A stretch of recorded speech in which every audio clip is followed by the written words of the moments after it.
Hello everyone, welcome to episode 1 of Bouncing Back from Bankruptcy. Episode 1, attempt number 9 or 10 so far, had a bit of a nightmare. To say that this podcast is all about authenticity, the first couple I was like, you know what, whatever comes out of my mouth, we're just going to run with it, because the whole point of this podcast is to show behind the scenes, real life, warts and all, like this isn't perfect, things fuck up all the time. But yeah, in true Ellie style, I just completely contradicted myself, because the first two were just like so horrendous. I thought these cannot possibly make it out. So I am committing to just freestyle with this one, come what may. I've also had my dad ringing, my mum ringing, my fucking eldest daughter ringing. This is real life. You'll also hear a bit of background noise, more than likely, because as I'm sat here recording this, the children were, I believe, meant to be back at school today after the Easter break. But again, in classic Ellie style, it turns out it was an inset day. So yeah, this is just for anyone out there that's looking at other entrepreneurs or other people that they perceive to be successful, gliding along the surface without a care in the world with their perfectly curated Instagram profiles. I'm here to show you all the peddling that goes on behind the scenes. Sat here, no makeup, in a pair of gym leggings that's covered in, I'm not even sure what, but something from this morning's breakfast, maybe a bit of yogurt, a bit of dog food perhaps mixed in for good measure. Because you know what, this is real life. And what's quite interesting is that I have got experience doing podcasts. Just want to be transparent about that from the start. Don't judge me. But in all seriousness, like, I have got hours and hours of experience, hundreds of hours of experience doing podcasts, interviewing other people. But doing anything on my own has always been a massive comfort zone stretcher. But what I've found as a naturally curious person is that people want to know what's going on behind the scenes. And the more I connect with other people and the more I talk about my own story with such vulnerability, I suppose is the best word for it, about how challenging it's been, a lot of people draw strength and inspiration from that. And I think that we can all be quite guilty of sharing from the point of having figured it all out or to have got to the other side of something, rather than sharing from the wound, which from a marketing perspective, you're always advised not to do. But you know what? My network is full of strong and incredible people, some amazing women in particular. And some of the conversations that we have just on the phone, behind the scenes, like, they're powerful. We're talking about all of this kind of stuff. We're talking about the challenges of spinning plates, being single parents, trying to focus on our health, the kids' homework, getting them to their after school clubs, making an income, trying to back your vision, doing a lot of this on a shoestring budget. As in my case, I'm currently in a period of bankruptcy and will remain in a period of bankruptcy until September this year. So as much as just throughout the course of these podcast episodes, I will be sharing a lot more about my personal story and what's happened to me, what I have realised is that it's not particularly unique. And whilst it can feel to you as the person going through it like it's the end of the world and the worst thing that could ever happen, actually a lot of the time there's hundreds of thousands, if not millions of people out there who will be able to relate. And also, I think the point of this podcast really is to normalise failure, whatever that means.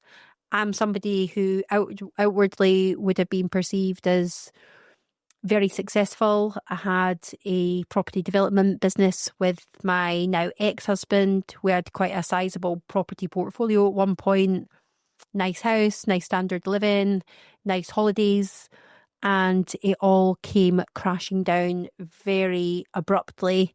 And life, as I knew it, was basically blown up in one single phone call, to the point where the house got repossessed, the cars got repossessed, and I was in a situation where I had to register myself and the 3 children as homeless. It was a absolutely horrific time. This was all less than 2.5 years ago. As I just said earlier, I'm still in a period of bankruptcy for reasons which I'll probably get into in a future episode. I didn't hit the button on that straight away. So this has been quite a prolonged process. And then there's lots of challenges that come from that as well. Even trying to get a tenancy agreement with 3 kids, 2 dogs, while you're in a period of bankruptcy is extremely challenging. So we're going to be probably talking a lot of logistics. We're going to be talking a lot about mindset, a lot about female entrepreneurship in particular, just because I've got some badass friends who I think would be great to just get on here and talk shit. But there's going to be nothing polished about this. There's going to be nothing pre-planned.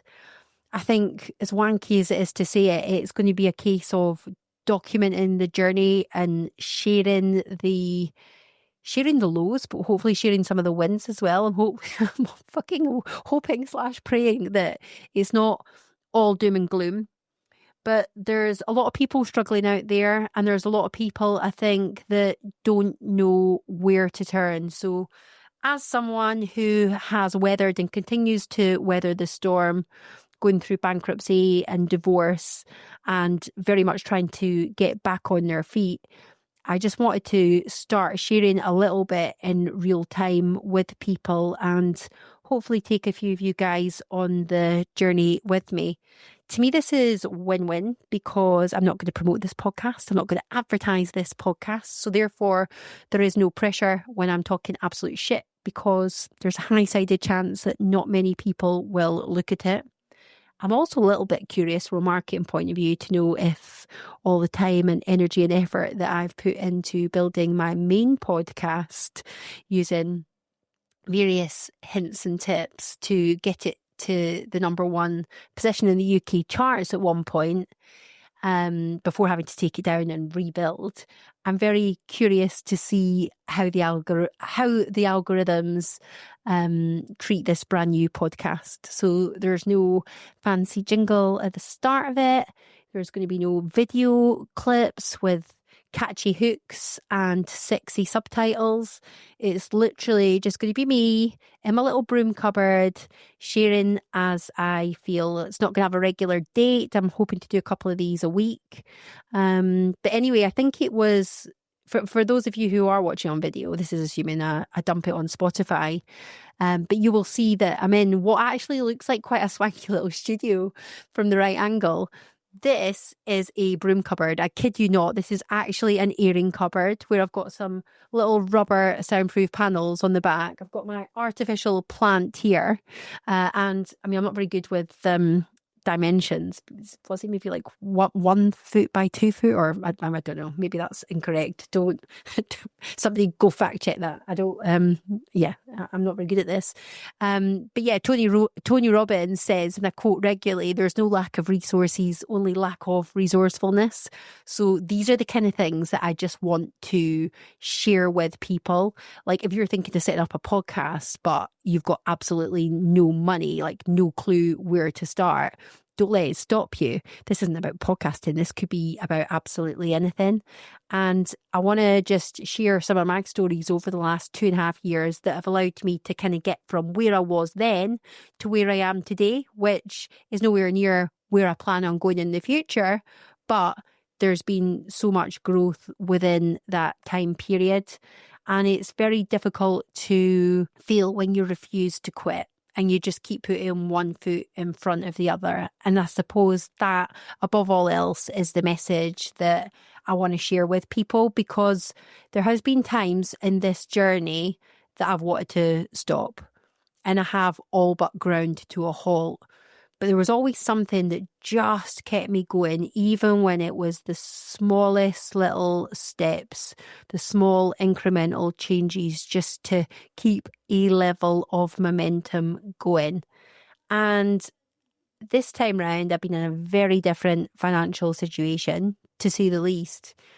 But again, and these are little hints and tips I'm just going to share with people who are going through bankruptcy or severe financial difficulty, that again, there's no lack of resources, only lack of resourcefulness, because I've managed to curate a very nice life for myself and the 3 children off a shoestring budget. So yeah, I feel like, probably because I'm a bit nervous, I said all that quite quickly. And I have been reliably informed that I'm not someone that you can put on double speed. I listen to all my voice notes in double speed, and even my friends who also listen to their voice notes in double speed, they can't listen to me on double speed. That's what I'm trying to say. So if I recognise in myself I've been speaking a little bit faster than usual, I'm probably talking on 4x speed for the average person. And then when you chuck in the Scottish accent, maybe you've not comprehended the vast majority of what I've said. That's not necessarily a bad thing.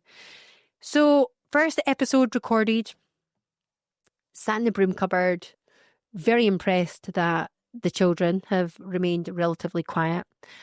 Dogs are going mental down the stairs. Feral children, feral dogs, currently in bankruptcy. 40-something-year-old women, documenting it all, warts and all. So yeah, this podcast is going to have no structure, no professionalism, and yeah, hopefully we're going to have a lot of laughs and a healthy dose of realism along the way. So if you have listened, thank you very much, and look forward to dropping more episodes in.